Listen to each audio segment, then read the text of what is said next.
नमस्कार and welcome you world affairs. मैं हूं प्रशांत धवन और इस वीडियो में हम बात करने वाले हैं कि भारत ने दुनिया को कितने लोन बांटे हैं आज़ादी से लेकर अब तक। रिसेंटली आपने सुना होगा कि सिर्फ इसी साल 2022 में ही इंडिया ने डेवलपमेंटल असिस्टेंस में सॉफ्ट लोन जो श्रीलंका को बांटे हैं ये 3.5 बिलियन डॉलर के हैं। रफली 28,000 करोड़ का अमाउंट है ये जो हमने श्रीलंका को दिया है। बट अगर हम बात करें 1947 से लेकर 2022 तक तो इंडिया ने डेवलपमेंटल असिस्टेंस में दुनिया में कितना पैसा बांटा है ये अमाउंट देखकर आप चौंक जाओगे। इस टॉपिक पर रिसेंटली भारत सरकार ने एक रिपोर्ट पब्लिश करी है। रिपोर्ट का नाम है 75 इयर्स ऑफ डेवलपमेंटल पार्टनरशिप और इस रिपोर्ट में ही बताया गया है कि आज़ादी से लेकर अब तक इंडिया ने टोटल डेवलपमेंटल असिस्टेंस में बांटे हैं 107 बिलियन डॉलर। अब यहां पर आप कहोगे कितना अमाउंट हो गया ये?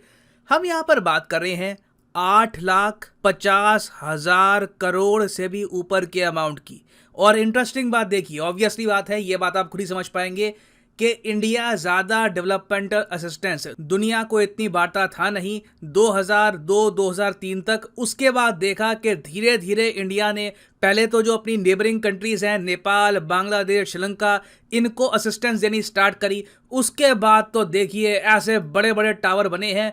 2014 से लेकर अब 2022 तक इंडिया ने एक मैसिव इंक्रीज किया है डेवलपमेंटल असिस्टेंस में टू फॉरेन कंट्रीज। अगर सिर्फ हम पड़ोस की ही बात करें तो इंडिया के जो सॉफ्ट लोन है नेपाल, बांग्लादेश, भूटान, श्रीलंका, बाकी सब कंट्रीज को, तो ये 4 गुना बड़े हैं 2014 से लेकर अब तक। तो इस वीडियो में इन डेप्थ हम बात करेंगे कि इंडिया ने किन किन कंट्रीज को लोन दिया है। कई नाम देखकर हो सकता है कि आप चौंक जाओ, और ये लोन इंडिया देता भी क्यों है, what is the point of this. और हाँ, वैसे यहां पर मैं ये बता दूं कि जो ये 107 बिलियन डॉलर का अमाउंट है ये सारा लोन नहीं है। इसमें से 30 बिलियन डॉलर के आसपास तो हमने दे दिया पैसा, ग्रांट वापस नहीं आने वाला।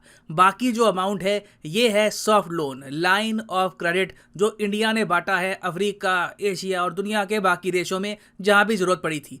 तो इन डेप्थ इस टॉपिक को डिस्कस करते हैं। मगर आगे बढ़ने से पहले आपसे एक क्वेश्चन पूछूंगा कि वैक्सीन मैत्री के अंडर भारत ने किस देश को सबसे ज्यादा वैक्सीन सप्लाई करी थी? इंटरेस्टिंग क्वेश्चन है। मैं चाहता हूं आप सब लोग एक बार कमेंट सेक्शन में अटेम्प्ट करें क्वेश्चन को। सही आंसर मैं आपको दूंगा वीडियो के एंड में। ये है यहाँ पे आपकी option, Nepal, Bhutan, Sri Lanka and Bangladesh. Comment section में सब लोग इसका आंसर करो। ऑलराइट, सो ये है आपके सामने वो रिपोर्ट जिसकी मैं बात कर रहा था। और नीचे आप अगर स्क्रॉल करोगे तो यहाँ पे आपको दिखेगा ये मैप। ये मैप बड़ा इंटरेस्टिंग है।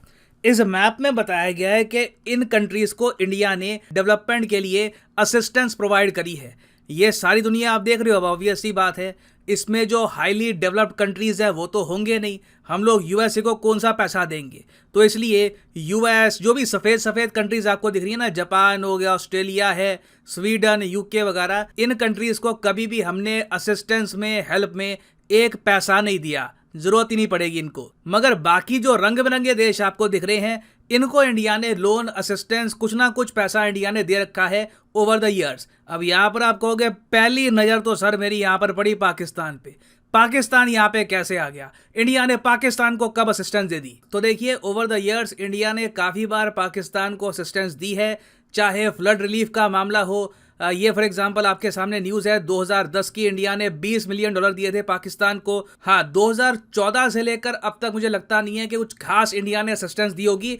यूएन के रूट के थ्रू कुछ दी है तो वो अलग बात है, मगर कोई डायरेक्ट असिस्टेंस इंडिया ने नहीं प्रोवाइड करी पिछले कुछ सालों में। फिर पाकिस्तान के साथ आपको दिखेगा अफगानिस्तान। ये लाल हो रखा है। लाल इसलिए हो रखा है क्योंकि जो कंट्रीज लाल आपको दिखेगी ना, पिंक, यहाँ पर ज़्यादा इंडिया ने डेवलपमेंटल असिस्टेंस प्रोवाइड करी है। तो नेपाल, श्रीलंका, बांग्लादेश, भूटान, म्यांमार, ये आपको थोड़ा सा दिखेंगे रेड कलर में। अब यहाँ पे आप कहोगे मगर इधर तो रशिया भी है, इंडिया ने रशिया को भी लोन दे रखा है। तो हाँ बिल्कुल, इंडिया ने दे रखा है 1 बिलियन डॉलर, मतलब के 8,000 करोड़ रुपए का कर्ज रशिया को। ये हमने ऑफर कर रखा है कि रशिया को अगर अपना जो फार ईस्टर्न रीजन डेवलप करना है तो इंडिया की उधारी के पैसों से ये कर सकते हैं। हाँ, इंडिया ने यहाँ पर ये बोल रखा है कि लाइन ऑफ क्रेडिट में क्या होगा कि $1 बिलियन का जो सामान है रशिया परचेज कर सकता है सिर्फ इंडिया से, और इसकी जो पेमेंट है इकट्ठी करने की आवश्यकता नहीं है। रशिया आराम से 5-10 साल में पेमेंट कर सकता है और इंटरेस्ट रेट भी काफ़ी कम मिलेगा। ग्लोबल जो इंटरेस्ट रेट है उसके मुकाबले इंडिया के सॉफ्ट लोन का इंटरेस्ट रेट काफ़ी कम रहता है। और बिल्कुल यहाँ पर चाइना भी है। एक टाइम पर जब इंडिया चाइना के रिलेशंस अच्छे थे तब इंडिया ने कुछ असिस्टेंस चाइना को भी प्रोवाइड करी थी। नॉर्थ कोरिया भी यहाँ पे आपको मिलेगा, इवन टर्की भी मिलेगा। ऑब्वियसली रिसेंट ईयर्स में कुछ हमने इनको असिस्टेंस भेजी नहीं है, मगर एक टाइम पर इन कंट्रीज की भी हेल्प हम कर चुके हैं। इंडिया इतना दानवीर है। अब यहाँ पर आप कहोगे मगर इंडिया को ये सब करने की आवश्यकता भी क्या है, मिलता क्या ये सब करके?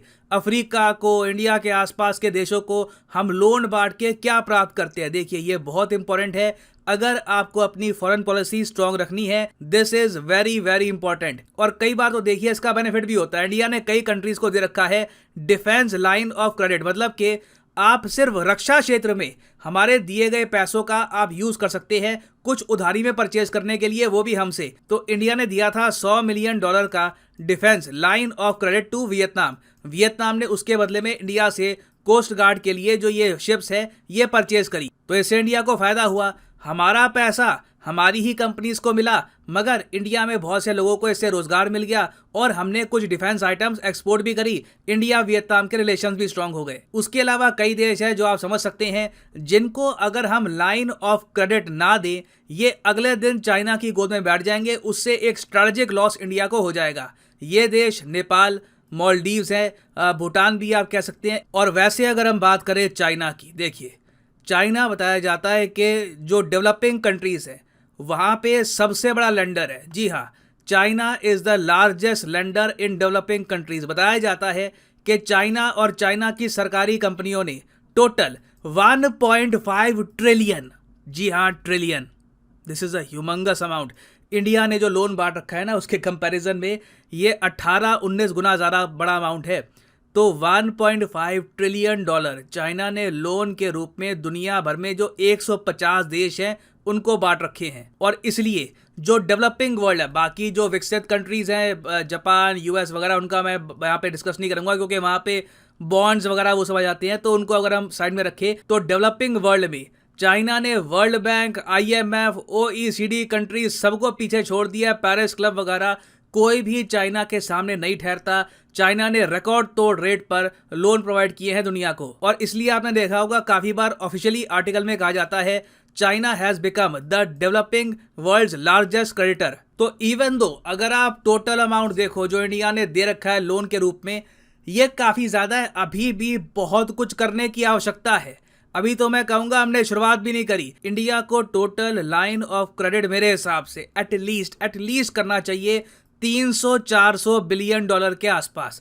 कुछ चाइना के 1/4 के आसपास तो आए हम, बहुत पीछे अभी के लिए हम। और ये अमाउंट जैसे ही 300 बिलियन के आसपास हो जाएगा ना, मैं आपको ये बता रहा हूँ इंडिया की UN सिक्योरिटी काउंसिल में परमानेंट सीट भी गारंटी हो जाएगी। याद रखिएगा UN सिक्योरिटी काउंसिल में परमानेंट सीट के लिए इंडिया को जनरल असेंबली में 2/3 बहुमत चाहिए होगी।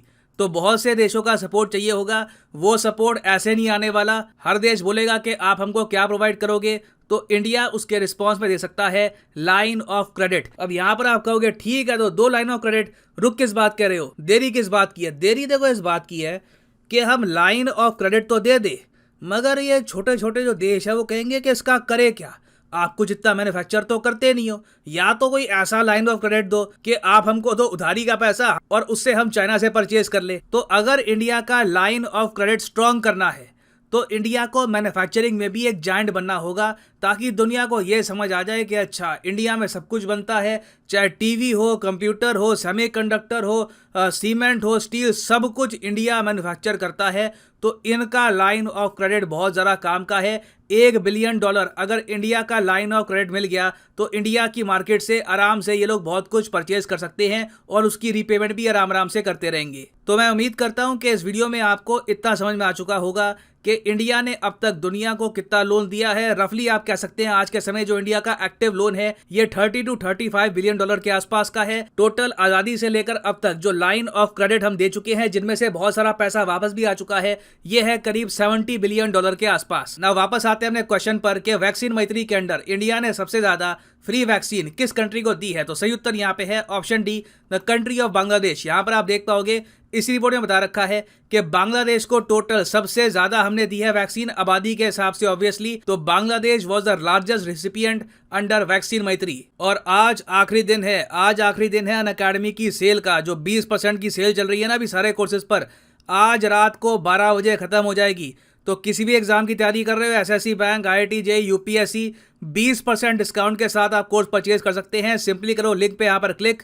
फॉर एग्जांपल यूपीएससी का कोर्स परचेज करना है आपको, यहाँ पे आप जाओगे और जो प्राइसेस यहाँ पर लिखे हैं ये कभी भी पे मत कर देना। सिंपली यहाँ पर कोड यूज करो PD10 और प्राइसेस गिरना यहाँ पर स्टार्ट हो जाएंगे। जो 36 महीने का कोर्स है ये आपको बहुत ज़्यादा कम प्राइस में मिलेगा, सिर्फ आज रात 12 बजे तक। तो अगर आप एक कॉलेज स्टूडेंट हैं, आपके पास अभी टाइम है 2-3 साल का, आप 36 मंथ का जो कोर्स है ये परचेज कर सकते हैं for proper preparation of the UPSC examination. So इसी नोट के साथ ये है वीडियो का अंत। Thank you for listening and as always God bless you all.